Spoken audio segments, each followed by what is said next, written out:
नमस्कार प्रणाम। हम सबके छोट भाई बानी तो कैसे बने रहे सब। उम्मीद बा भाई कि सबके बढ़िया होकी और मस्त होकी। तो चल जा आज के वीडियो में सबके स्वागत बा और जे भाई चैनल बनाए बा सब्सक्राइब कर ली ताकि जो भी वीडियो बनाई तो यहाँ के पास वीडियो हमारे पहुँच जाए। तो आज की वीडियो में भाई हमार अपने सरकार के बारे में बात करे बानी। हाँ तो विनोद आज बहुत खुशखबरी बा, बहुत खुशखबरी भाई।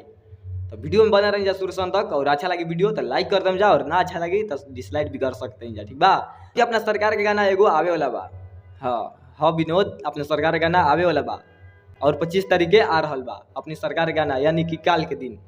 तो सबके भाई हमारे इंतजार करी अपने सरकार के गाना सुनने खातिर।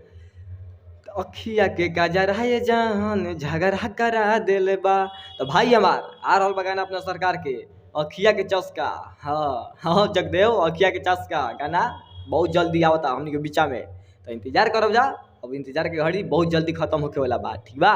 तो प्यार से बात मोहब्बत इतना करी जा, इतना करी जा अपनी सरकार के ट्रेंडिंग स्टार खेसारी भैया के और यो चैनल के एक तरफा मोहब्बत करी जा भाई हमार। ये अपना भैया के फैन देख रहा वीडियो के, ठीक बा। एकदम शेयर कर दीजिए वीडियो के और सब्सक्राइब भी कर ले जा कि जब भी वीडियो बनाई तो यहाँ के पास वीडियो हमारे पहुँच जाए और अपने सरकार के बारे में नया नया अपडेट देते रही। तो बात ये रहे कि अपना सरकार का गाना बहुत जल्दी आ रहा बा। तो प्यार मोहब्बत आशीर्वाद इतना भरपूर दी जाए, इतना भरपूर कि रोज गाना लेके आवत रहा अपन सरकार।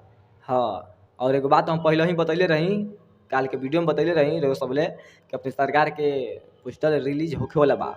तो ये पोस्टर रिलीज हो गई बा और काल के दिन 25 तारीख सुबह में 6:15 पर शायद गाना यूट्यूब पर रिलीज हो जाए। हाँ हाँ जगदेव यूट्यूब पर सुबह में रिलीज हो जाए काल 25 तारीख, याद रखे के बाद, ठीक बा। ये बतावे खातिर रही कि बाकी अपना सरकार गाना आ रहा बा बहुत जल्दी।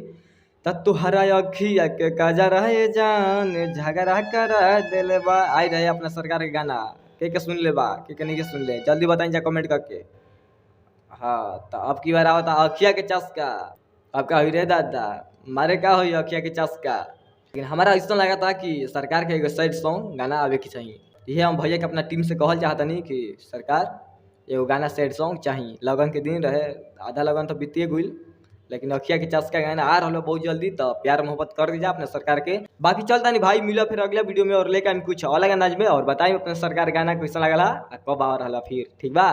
चलता नहीं भाई, पा लगे, नमस्ते।